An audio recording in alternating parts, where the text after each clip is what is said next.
Welcome to news discussion. नमस्कार दोस्तों, आप देख रहे हैं न्यूज डिस्कशन।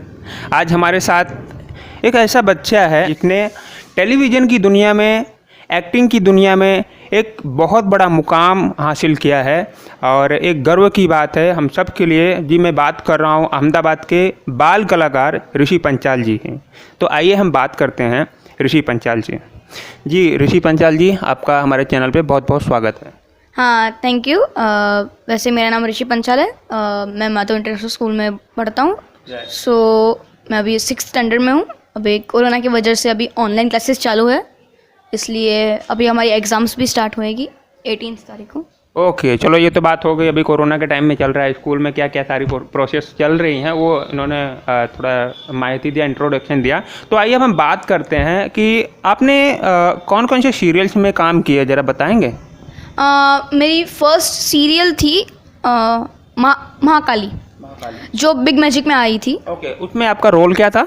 उसमें एज ए बाल कलाकार मेरा एक बच्चे का रोल था जो यमासुर की जो पत्नी मतलब सिस्टर होती है, हाँ, उसका वध करता हूँ मैं। अच्छा। सो उसके लिए विष्णु, हाँ, और मुझे 2 जन ट्रेन करते हैं, विष्णु, हाँ, और देन शिवा। तो वो दोनों मुझे ट्रेन करते हैं, उसके बाद मुझे धरती पे भेजते हैं। Okay. उसके बाद मैं थोड़ा बड़ा हो जाता हूँ, मतलब लाइक 8 और 9। उसके बाद मैं उसकी सिस्टर का वध कर देता हूँ। ओके। तो और इसके अलावा भी मैंने सुना था कि आपने चंद्रशेखर आज़ाद का जो सीरियल आता था, आई थिंक उसमें भी आपने रोल किया था, और DID में भी शायद गए थे। सुपर डांस में, हाँ ओके, सुपर डांस में भी आप गए थे। तो उसके बारे में भी थोड़ा डिस्कस बात बताएं। तो सबसे पहले मैं टॉपिक लेता हूँ सुपर डांसर का, क्योंकि वो थोड़ा लंबा होएगा।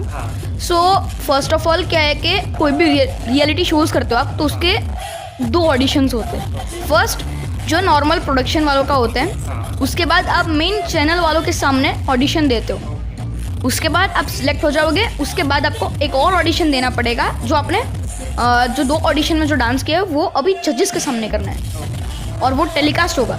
उसमें आप फिर अगर सिलेक्ट हो गए तो आप मेगा राउंड में जाओगे, और mega round is one of the most difficult round.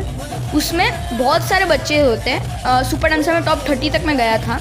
उसके बाद जब मैं मेगा राउंड में गया, मैंने मेरा बेस्ट दिया, पर मैं मेगा राउंड में सिलेक्ट नहीं हो पाया। क्योंकि उसमें क्या होता है कि जजेस सिलेक्ट करते कि कौन से बच्चे हैं, और जो नहीं है उन लोगों को वहीं से ही घर जाना पड़ता है। तो ये सिलेक्शन कहाँ पर हुआ था? वैसे ये तो बहुत साल पहले की बात है। मतलब जनरली वो मोस्ट ऑफली मुंबई में होता है, और उसके बाद जो मेन शूट हुआ था वो हमारा हमारा जो रोड था उसके बीच में एक सेट था, तो उधर हुआ था, अंधेरी साइड। तो इसके अलावा भी आप बहुत सारे शोज किए हैं, हाँ, बहुत सारे बड़े बड़े एक्टर्स के साथ, सेलिब्रिटी के साथ भी मिले हुए हैं। तो आपको सबसे ज़्यादा किसके साथ मज़ा आया था? सबसे ज़्यादा मेरा जो कनेक्टिविटी बनी है वो है सनी कौशल। हमारी ये 2020 में जनवरी 2 को ये मूवी आई थी, हाँ, तो भांगड़ा पाले नाम है उसका। तो वहाँ पे जब शूट होता था तो हम लोग ये नहीं सोचते थे कि हम लोग एज एक्टर्स हैं, हाँ, हम लोग ने एक आपस में एक बॉन्डिंग हो गई थी। हाँ, अभी भी जस्ट 2-3 महीने पहले ही मैंने मेरे जो आर्टिस्ट थे, हाँ, तो उन लोगों को मैंने वीडियो कॉल किया था। कुछ हमारे में ऐसे थे कि वो लोग इतने एज थे, उनकी इतनी एज थी कि वो लोग डांस क्लासेस चलाते थे। तो मैंने सोचा उनको कॉल नहीं करते और आगे करते। So Sunny Kaushal was a very good lead actor. हम लोग उनके साथ बहुत मज़ा आया था। तो वो भी फ्रैंक ही है, मतलब हम लोग साथ साथ में इंडोर्स गेम खेलते थे, वर्चुअल गेम्स खेलते थे, देन माइंड गेम्स खेलते थे, तो मज़ा आता था। ओके। और ऐसा कोई एक्टर्स वगैरह हैं जिसके साथ में आप मतलब टेलीफोन की बातचीत या वीडियो कॉलिंग से ऐसा कुछ आप उनके कनेक्शन में रहते हो, ऐसे कोई नाम? वैसे तो बहुत सारे, मतलब हमारे भांगड़ा पाले में से ही है जिनको मैं कॉल करता हूँ। क्योंकि क्या है कि अभी बड़े लोग जो होते हैं, मतलब जो सेलिब्रिटीज़ होते हैं, तो वो क्या उनको फ्री टाइम नहीं मिलता, तो उनको फिर कॉल करेंगे तो वो कभी कभी उठाते भी नहीं है, और कभी कभी करते हैं, हम लोग करते हैं तो उठाते हैं, तो हम लोग मतलब नर्वस हो जाते हैं कि क्या बोले उनको। ओके। तो अभी आपका जैसे कोरोना टाइम था, ओके, तो ये टाइम आपने कैसे स्पेंड किया, मतलब एजुकेशन या कुछ एक्टिविटीज, इस टाइम को कैसे आपने स्पेंड किया? एक्चुअली मैं जब 22 मार्च को हमारा फर्स्ट एग्ज़ाम का मैं तैयारी कर रहा था, सो उसी टाइम मुझे मेरे फ्रेंड ने मुझे इन्फॉर्म किया कि मेरे में मैसेज आया है कि कल से स्कूल बंद हो जाएगी। तो उसके बाद 2-3 महीने गए, उसके बाद हमको एक मैसेज आया स्कूल की तरफ से, MIS की तरफ से कि हम लोग लाइव क्लास चालू कर रहे हैं गूगल क्लासरूम में, तो प्लीज़ आप लोग डाउनलोड कीजिए। हम लोगों ने ये ज्वाइन कोड दिया है, तो आप प्लीज़ उनको ज्वाइन कीजिए। और उसके बाद तो हम लोगों ने ज्वाइन किया। मैंने मेरे डैडी को कहा कि डैडी ये मैसेज है, तो ये क्या करना है इसका? तो डैडी ने बोला कर, क्योंकि स्कूल का मैसेज है। तो हम लोगों ने इमीडिएटली किया। ओके, तो आपने मतलब ये सब किया, तो उसके बीच के इसके दौरान जो है आपने एक्टिंग का, ऐसा डांस का ये क्लासेस वगैरह कुछ चालू रखा ऑनलाइन वगैरह? हाँ, हमारा डांस क्लासेस का ऑनलाइन चालू था। सो हमारा जूम मीटिंग में होता था। ओके, हमारा मोस्ट ऑफली आफ्टरनून टाइम होता था, 12:30 to 1:30। और तो आप अभी कोई दूसरे प्रोजेक्ट, ऐसा कोई प्रोजेक्ट से चल रहे हैं, जुड़े हुए हैं कि यार जो कोई आने वाले सीजन में कुछ मूवीज या कोई सीरियल्स आ रहे हैं आपके? अभी तो मैंने एक मूवी की है जिसका नाम है गांधी एंड कंपनी, और उनके डायरेक्टर है हमारे ढ मूवी के डायरेक्टर मनीष सर। सो अभी मेरी शूटिंग ख़त्म हुई है उत्तरायण से पहले ही। अभी फिर मूवी लॉन्च होगी कुछ रक्षाबंधन के आसपास, हम लोगों ने डायरेक्टर से पूछा था, तो उसमें भी बहुत सारे मज़ा आए, क्योंकि वहाँ पे हम लोगों को वर्कशॉप किया, हम लोगों को बहुत अच्छी अच्छी गेम्स खिलाई। उसके बाद हम लोगों को शूटिंग में भी, क्योंकि ये एक कह सकते हैं कि एक पूरे चाइल्ड बेस्ड मूवी है, मतलब सारे चिल्ड्रंस ही है उसमें मोस्ट ऑफली। ओके, तो जैसे कि हम जानते हैं कि आजकल लोग अपने बच्चों को बहुत प्रेशराइज करते हैं एजुकेशन को लेके, है ना? तो आप उन बच्चों को क्या मैसेज करना चाहेंगे जो आपकी एज के हैं, जैसे आपके फ्रेंड्स वगैरह हो गए आपकी एज के, आपके स्कूल में जो लोग जॉब पढ़ाई करते हैं, आप उनको क्या मैसेज देना चाहोगे? वैसे जो लोग जिनके पेरेंट्स फोर्स करते हैं, तो मैं उनको भी कहना चाहूँगा, और जो बच्चे हैं जिनको फोर्स करते हैं उनको भी मैं कहना चाहूँगा कि आप भले मम्मी पापा कहे वो तो करिए, पर उसके साथ साथ ऐसा कुछ कीजिए जो आपको पसंद है, ताकि उनकी भी मनोकामना पूरी हो जाए और आपकी भी मनोकामना पूरी हो जाए। पर अगर आपको वो फील्ड अच्छी नहीं लगती जो मम्मी पापा कराने चाहते हैं, तो एक चीज़ है, उनको ये पुरावा दो, मतलब बिलीव कराओ कि हम इसमें अच्छे कर सकते हैं। जैसे अभी बीच में एक मूवी आई थी MS धोनी, तो उसमें धोनी सर ने अपने पेरेंट्स को बिलीव कराया कि नहीं मैं क्रिकेट खेल सकता हूँ, उसी के साथ उनकी क्रिकेट की जर्नी चालू हुई। सो फोर्स करते हैं तो उनको एक बार हम लोगों को एक चांस मिलना चाहिए कि हम लोग समझाएं हमारे मम्मी पापा को कि नहीं हम कुछ अलग करना चाहते हैं, और हमेशा कोई एक गोल फिक्स रखो ताकि आप बड़े होके यही बने। तो हम बात करते हैं ऋषि की मदर से कि उन्हें कैसा फील होता है अपने बच्चे पर जो इस मुकाम हासिल किया है। यस मैम, पहले तो आप अपना नाम बताइएगा प्लीज़। मेरा नाम वैदेही पंचाल है और मैं ऋषि की मदर से ही जानी जाती हूँ, कोई मुझे मेरे नाम से नहीं पहचानता। और मेरे बच्चे ने ये मुकाम अपने टैलेंट पे हासिल किया है, और जब ये बहुत छोटा था, बहुत मतलब कि 2 साल का 1 साल का था, तभी से उसको डांसिंग का इतना शौक़ था। वो कॉपी करता था सॉन्ग्स जो भी आते थे सलमान खान के वगैरह, जो दबंग 1 मूवी, दबंग की फर्स्ट मूवी आई थी, तो वो सारे स्टेप्स कॉपी करता था। उसमें से मैंने उसकी टैलेंट को देखा और फिर हमने सोचा कि ये अभी जैसे है तो ये फील्ड में आगे जाएगा डांसिंग में, तो इसको हम कोचिंग करवाते हैं।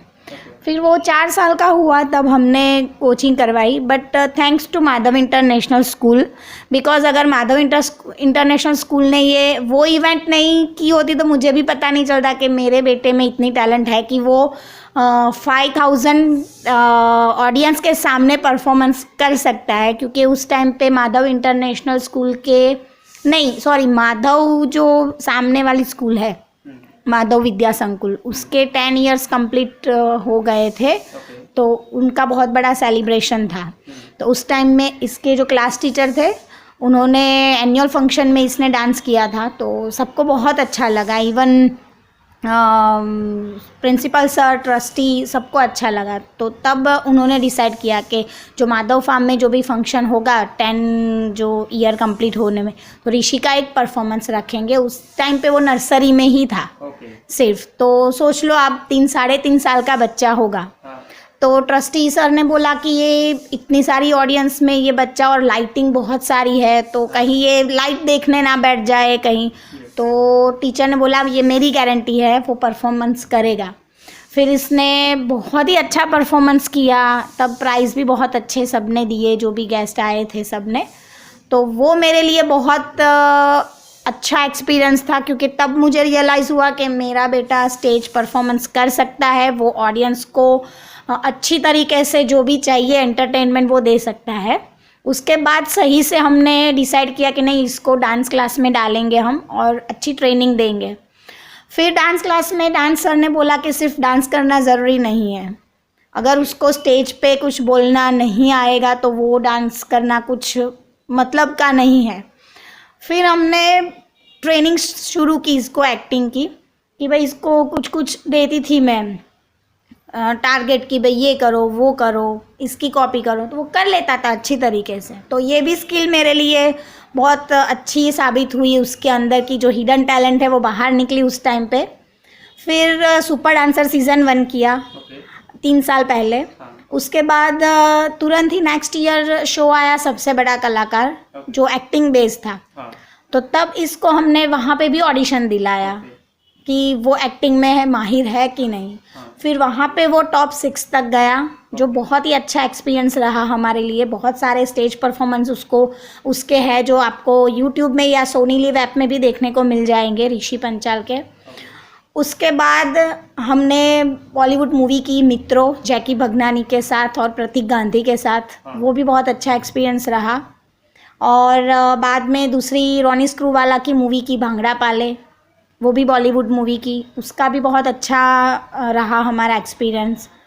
और वहाँ पे हमें एब्रॉड शूट भी मिला, तो हम लंदन गए थे शूट करने के लिए, मैं और ऋषि। तो बहुत ही अच्छी जर्नी रही। और मैं तो बोलूँगी कि जो भी बच्चे में टैलेंट है और उसके पीछे अगर आप टाइम स्पेंड करोगे तो उसको आप रिवर्ट बैक तुरंत ही आपको मिलेगा। बट आपको सिर्फ टाइम स्पेंड करना है और कुछ नहीं करना है। ओके, तो जैसा कि इतने लंबे टाइम की शूटिंग्स वगैरह मंथ भी निकल जाता होगा, 2 मंथ भी हो जाते होंगे, तो आप उसको माइंड कैसे करते हो? बिकॉज घर भी है, घर को भी संभालना है और बाहर शूटिंग चल रही हो तो उसको भी संभालना है, तो इसको माइंड कैसे करते हैं आप? हमारा पूरा पैकेज है, फैमिली पैकेज। तो उसमें हमारी ऋषि की ग्रैंड मदर है, ग्रैंड फादर है, और मेरे हस्बैंड है, मैं और ऋषि, हम 5 लोग रहते हैं। हमारे 5 लोगों में इतना स्ट्रेंथ है कि एक दूसरे के साथ मिलके ही काम करते हैं। अगर एक एब्सेंस होता है तो दूसरा काम संभाल लेता है। तो मेरे घर में भी वैसा ही है। अगर मैं नहीं होती हूँ, बहुत लंबा शेड्यूल रहता है। जैसे इसने सीरियल की चंद्रशेखर, उसमें हम लोग 2 साल तक मुंबई थे, तो वहाँ पे मैंने रेंट पे मकान भी लिया था। तो बट ऑलवेज़ मुझे वहीं पे ही स्टे करना पड़ेगा। तो मेरा घर का यहाँ पे मेरी हस्बैंड की जॉब वगैरह, तो मेरे मदर इन लॉ सारा संभालते थे घर का, और मैं बाहर का संभालती थी। वो ऐसे हम लोग इंटरचेंज करके समझदारी से काम करके एक दूसरे का हैंडल कर लेते हैं। ओके, तो ये आज के समाज के लिए बहुत बड़ा मैसेज है कि एक अंडरस्टैंडिंग जो बोलते हैं फैमिली में, परिवार में जो अंडरस्टैंडिंग होनी चाहिए, वो अगर हम लेकर चलते हैं तो सफलता है बहुत आसानी से हमें मिल सकती है। तो हम ये जानना चाहेंगे कि आजकल के जो पेरेंट्स हैं, खास करके एजुकेशन को लेके आज बहुत पैम्पर करते हैं बच्चों को, बहुत ऐसे कह सकते हैं कि बच्चों से ज़्यादा पेरेंट्स टेंशन में रहते हैं एजुकेशन को लेके। तो आप उन पेरेंट्स को क्या मैसेज करना चाहेंगे?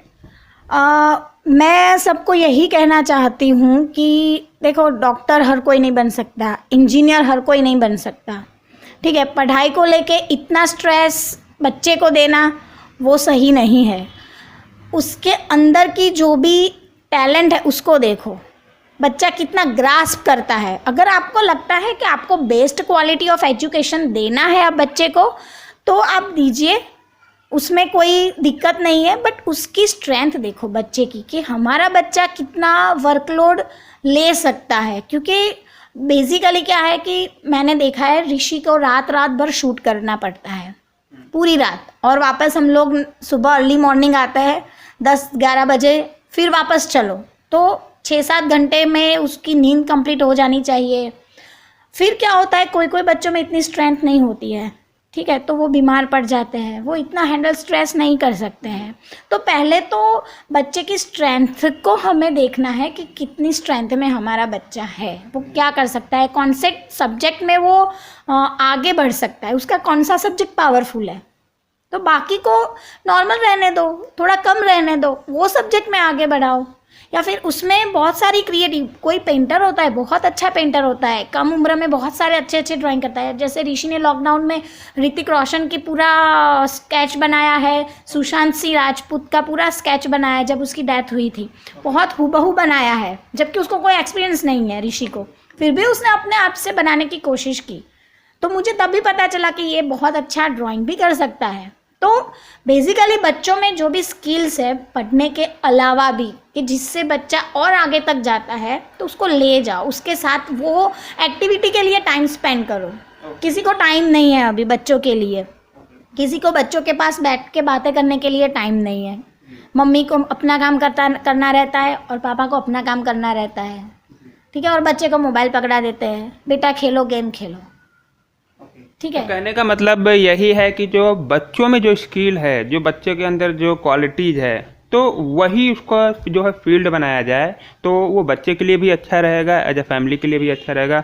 जी मैम और ऋषि, आपका बहुत बहुत धन्यवाद। आप आपने टाइम दिया, अपना समय दिया और हमारे चैनल पर आए, इसके लिए आपका बहुत बहुत शुक्रिया। Thank you so much sir, thank you.